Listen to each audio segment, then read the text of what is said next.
sou Rafael Botelho, eu sou ortopedista e traumatologista com subespecialização em pés e tornozelos. Se o local da sua dor é nessa regiãozinha aqui, próxima ao dedinho, né, com essa região aqui um pouco mais abaulada, muitas vezes dolorida e com surgimento de calosidades, provavelmente você vai estar diante de uma situação, uma doença chamada como joanete do quinto dedo ou joanete do alfaiate.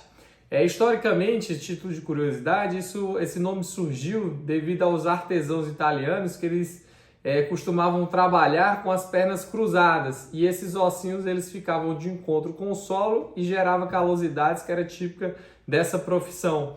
Daí o nome joanete do alfaiate. Mas o que é essa doença, né? Basicamente a gente tem um ossinho embaixo do pé que chama quinto metatarso. E esse quinto metatarso, por alguns motivos que eu vou falar, ele pode estar muito proeminente na pele e com a utilização de calçados fechados começa a formar calosidades dolorosas nessa região e o pé tipicamente é mais alargado também. Então, o que pode causar isso, né? A causa ela é genética, inerente ao formato desse ossinho aqui, que é o quinto metatarso, que ele pode ter três alterações. Ou ele pode ser formado muito volumoso, a cabeça dela ser muito volumosa, né, a cabeça desse osso. Ou esse ossinho pode ser muito encurvado e ficar apontando muito na pele.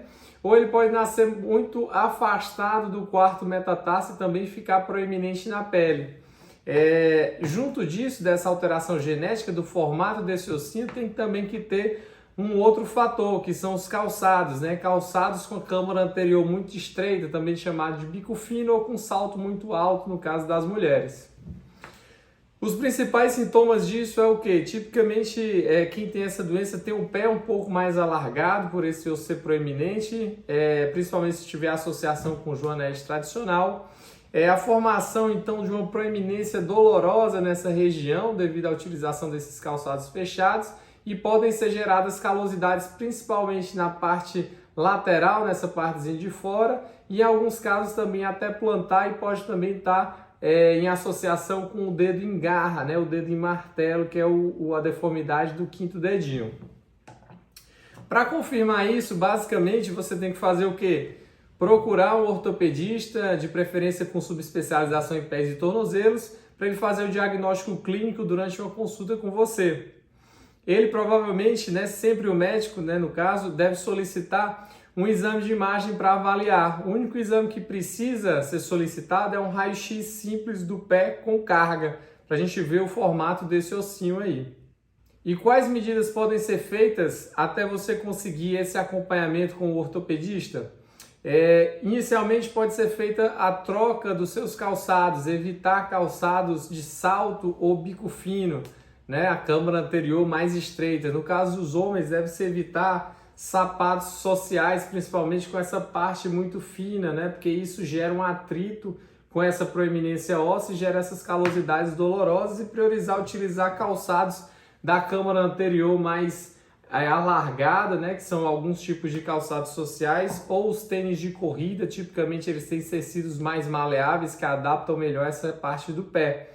Ou então sandálias abertas, né? Pode ser um chinelo, alguma coisa que não tenha nenhuma compressão nessa região.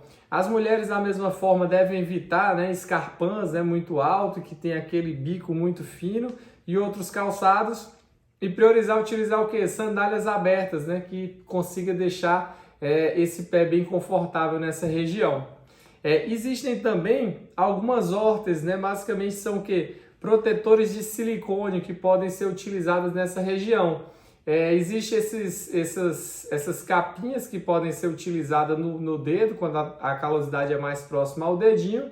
E existem umas também que vai até mais aqui distal, mais proximal, e cobre toda essa região, protegendo protegendo do atrito com o calçado e reduzindo as calosidades. Mas isso é só um tratamento sintomático, porque a proeminência óssea continua lá.